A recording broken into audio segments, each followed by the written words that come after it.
We finally got some balance, I think, at the wide receiver position in week 3. We had Jamar Chase pull through for a big game. We had Rashid Shaheed and other guys like Alec Pierce kind of go back to where they rightfully belong in fantasy football rankings. So that's going to make week 4 fantasy football, should be at least, an easier time to rank these wide receivers heading into week 4 fantasy football. So make sure to drop a like on the video and subscribe to the channel to show your support, because I'm doing everything I can to get us ready for week 4. So starting out with our first tier right here, we've got Malik Nabers at number 1 these days. Yes, Malik Nabers is the number 1 wide receiver in fantasy football right now. He has been an absolute animal. He's averaging over 12 targets per game. He's got 3 touchdowns on the year. He's getting 7.5 receptions per game on those 12 targets. So actually, Daniel Jones is connecting with him. It's actually really good to watch. 19 fantasy points per game. Malik Nabers has been absolutely unbelievable to watch. And on top of that, he's taken on a weak Cowboys secondary.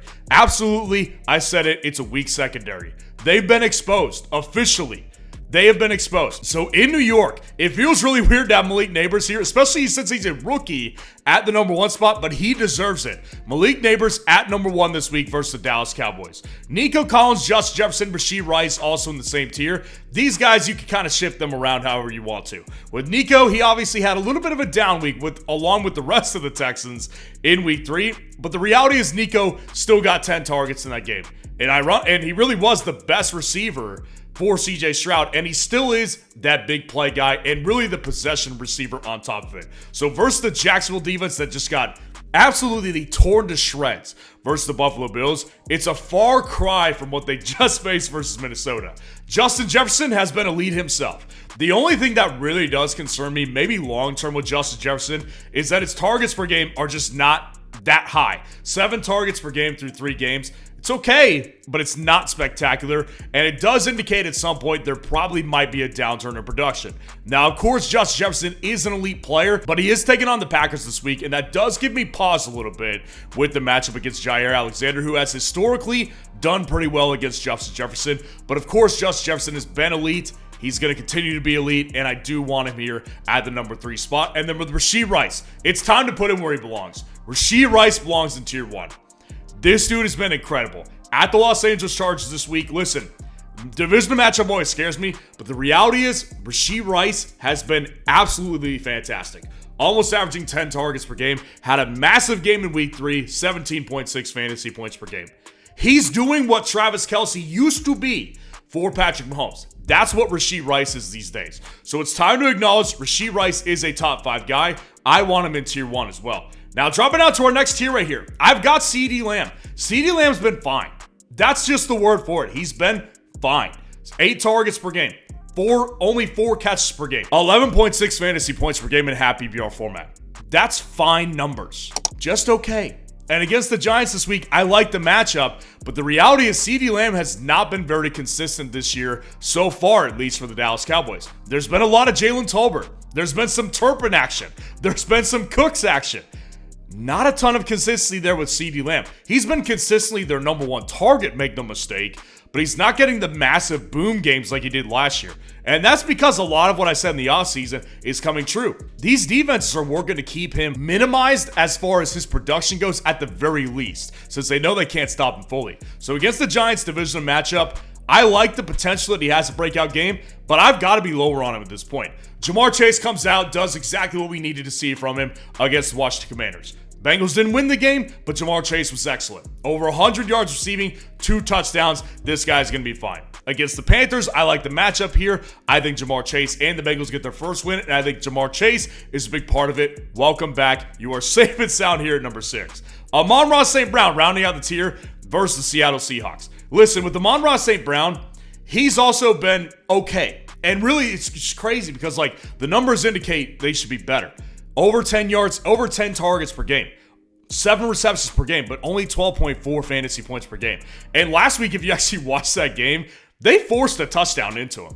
They could have hit. Goff could have hit another receiver. That was a forced touchdown throw to Amon-Ra. Obviously, it worked out, and it works out great for fantasy. But Amon-Ra St. Brown, a little bit of a slow start. Hopefully can get it going against the Seahawks on Monday Night Football. But I do think that this is definitely a matchup where I'm a little bit hesitant to rank him a little higher than I want to because of what's happening with him so far this year and because of the matchup here. Now, jumping down to our next tier, I've got Marvin Harrison Jr. at 8 and DK Metcalf at number 9. Marvin Harrison Jr. comes back, follows up his week 2 performance with another really good one in week 3. Marvin Harrison Jr. is that dude. So against the Commanders defense, I want in on that because every wide receiver 1 is going to hit against the Commanders defense. Marvin should not go anywhere close to your bench this week. You need to play Marvin because he will absolutely throttle the Commanders secondary this week. I really don't have any questions about it. DK Metcalf against that Lions defense, again, the matchup should be pretty good. Like, the Lions have been good at the run defense. They've been good at that. And they're actually pretty good at rushing the passer too. Aiden Hutchins is having a great year. But their pass defense has not been very good. And DK's been great this year. 8 targets per game, but he's been extremely efficient on everything he gets. And 8 targets per game is great too.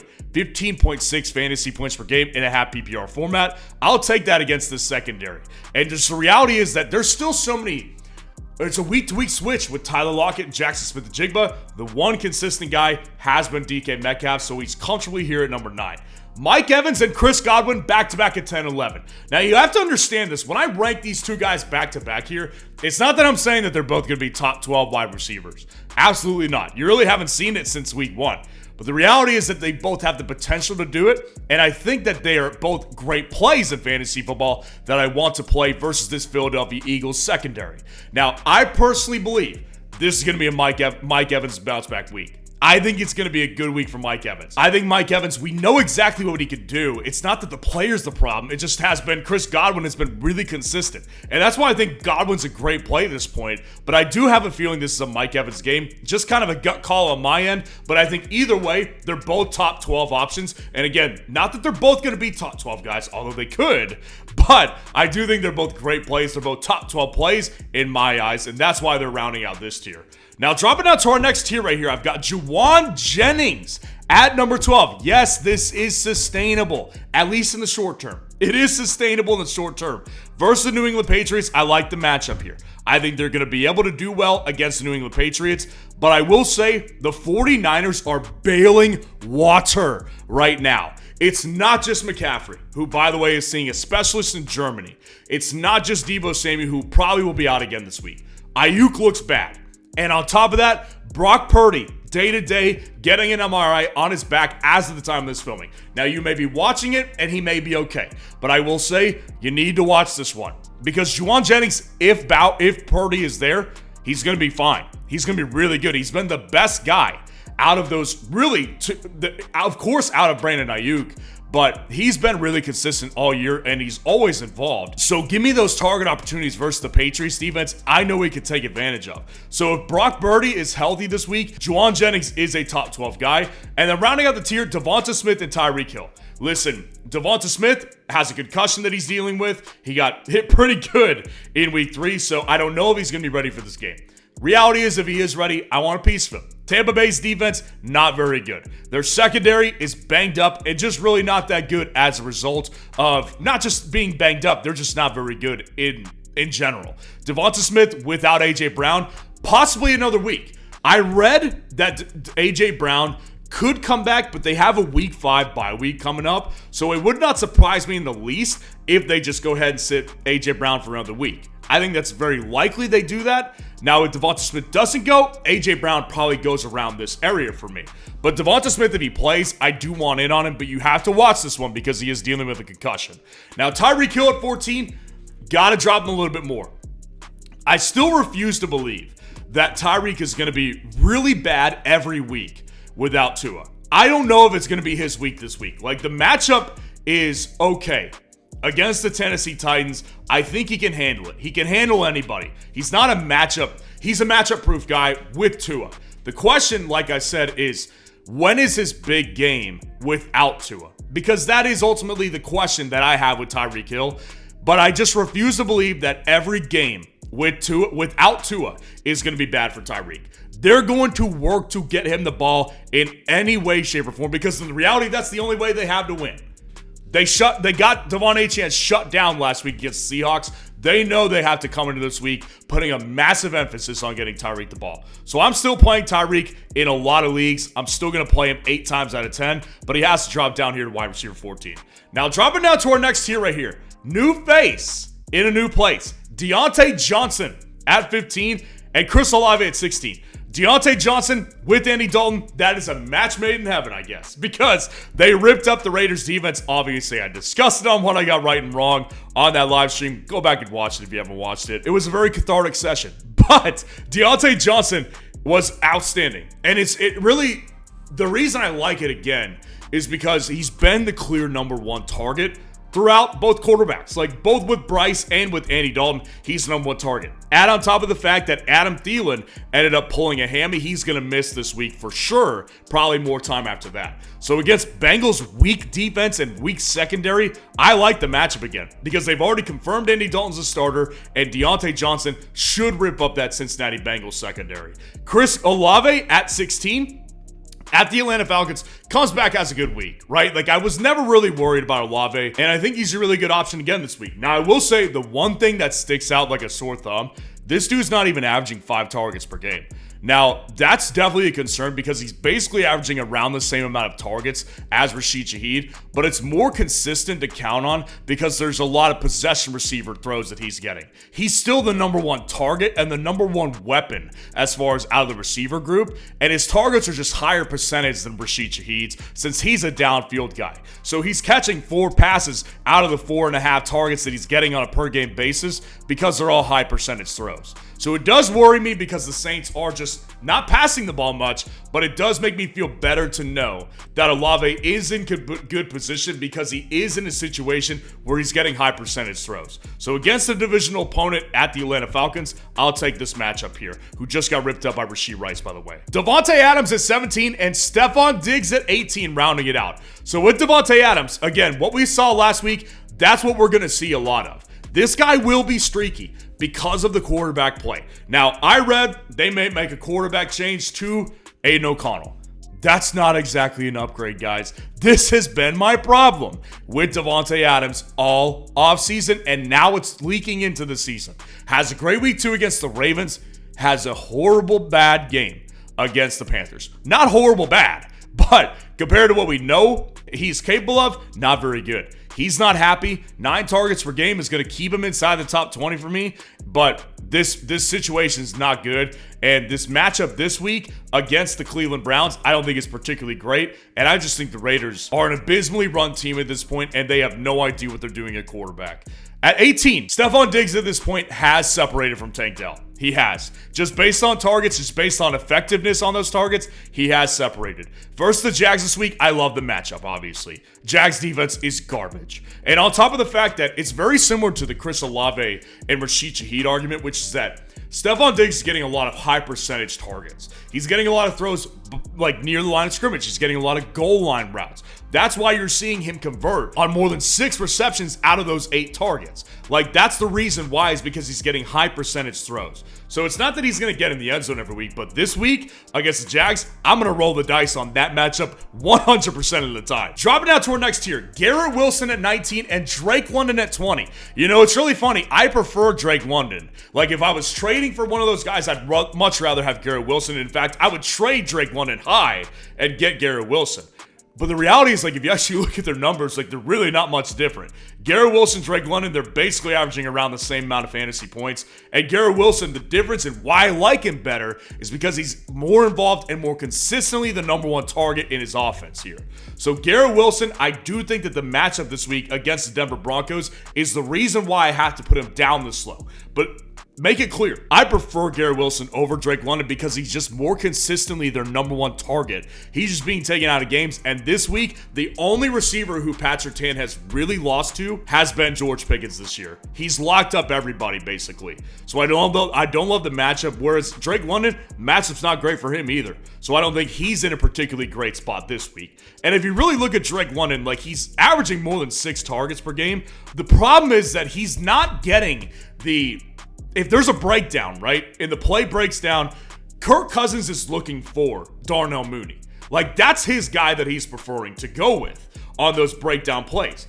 Now, Drake London's getting a lot of schemed plays his way, but this week against the New Orleans defense that's brutally tough, I think a lot of those plays could get taken out, which is why I don't love the prospects of playing Drake London this particular week. And then rounding out the tier, DJ Moore at 21 and Jaden Reed at 22. Now, DJ Moore, I'm like indifferent on right now because I do think that the targets are just like, they're obviously there. He's averaging more than 9 targets per game right now, and last week was the most encouraging I've seen it. Caleb Williams has still not looked great. I want to make that clear. But what I watched from him, I did see better decision-making on some throws. Not the whole game, but there was some throws that were better, and just he looked a little more comfortable against the Colts than he did in week 2 versus the Texans. So maybe there's growth here. I'm hoping there's growth because DJ Moore is getting the targets, and he's getting open. It's not his problem. It's a Caleb Williams problem. So against the Los Angeles Rams, I'm hoping for better production because the Rams are very susceptible to receiving work. See what Juwan Jennings did last week. And Jaden Reed, honestly, he's turning into Debo. He's turning into Debo Samuel. I don't know where to rank him every single week. You get receptions and you get carries from Jaden Reed. That's what you're getting on a weekly basis from him. How many targets he gets on a week-to-week basis, that's what separates him. Now, again, Jordan Love may or may not play this week. I'm honestly leaning towards he probably won't play again because of how good they've been with Malik Willis. They're like, we're not going to rush Jordan Love back out here because Malik Willis has actually done really well. So if he doesn't play, I still think Jaden Reed is comfortably down here in this range. But if Love plays, he obviously is going to move up. It's a divisional matchup against the brutal Vikings defense. Don't love the matchup, but Jaden Reed is one of those unique guys that can get touches in a bunch of different ways. So he is going to be a high upside fantasy player if he has Jordan Love.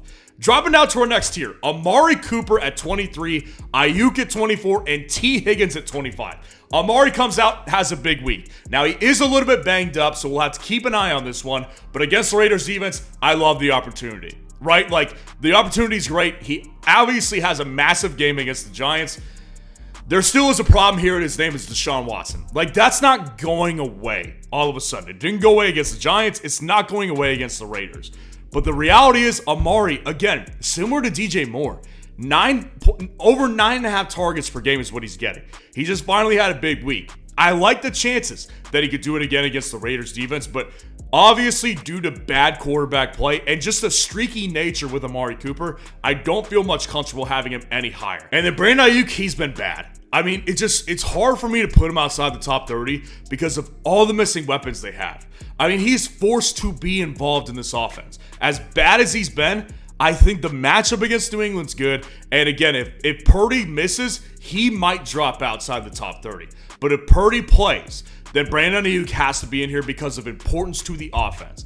It hasn't looked good yet. He will rebound at some point, I believe, and it could be this week against the New England Patriots, so I don't feel great about this ranking, but I've got him here at 24. And then T. Higgins at 25 at Carolina. Listen, T. Higgins obviously didn't have massive fantasy production.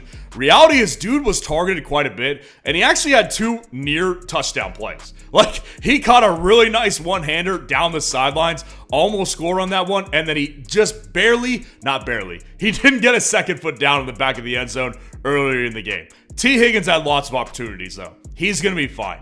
Against the Panthers, could be a massive jumpstart week, so really here at 25, he's got a lot of upside for more.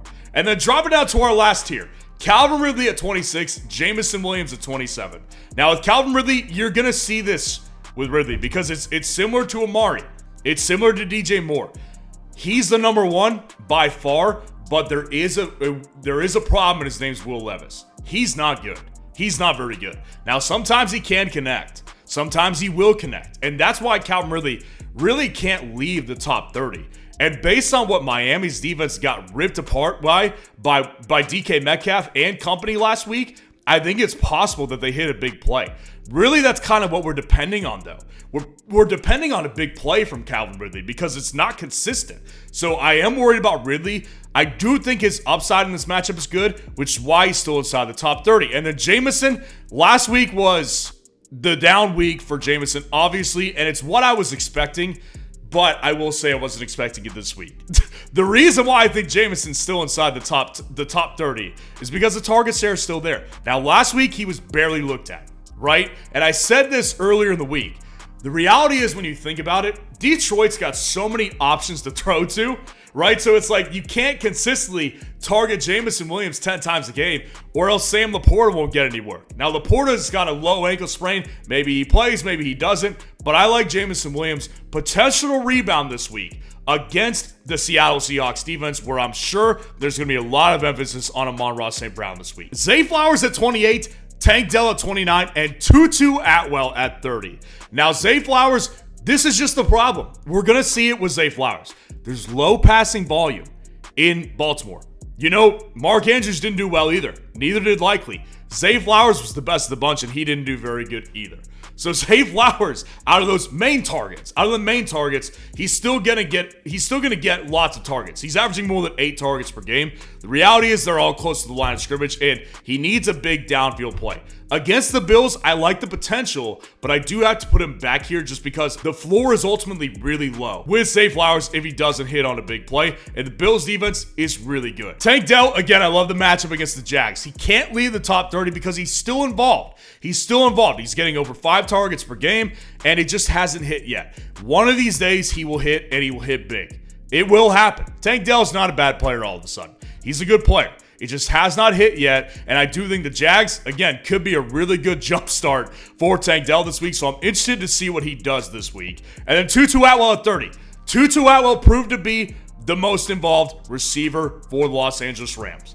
He's their target guy. He goes over the middle. He's a good route runner. This guy is elusive. He will continue to do that. So against the Bears this week, the matchup's not good, and he's just not that great of a receiver to where I can't rank him that high, but this is a statement ranking to say out of the Rams receivers, Tutu Atwell is the guy that you want. And as I do at the end of every rankings video, I give you my favorite underdog wide receiver of the week, specifically geared for people who are playing in weekly best ball drafts on Underdog. My wide receiver this week is Darnell Mooney of the Atlanta Falcons, taking on the New Orleans Saints this week. There's obviously going to be a lot of emphasis on taking Drake London out of the game because as I said earlier, Drake London's getting a lot of schemed routes specifically designed to get him open, whereas Darnell Mooney is the improv guy with Kirk Cousins. Whenever a play breaks down, Darnell Mooney's always open. He's a great route runner. So I do like the potential of him to play some cleanup duties in week 4 against the New Orleans Saints. So let me know how your team's looking so far this week. And if you want to see the buy low candidates that you need to go for before week 4,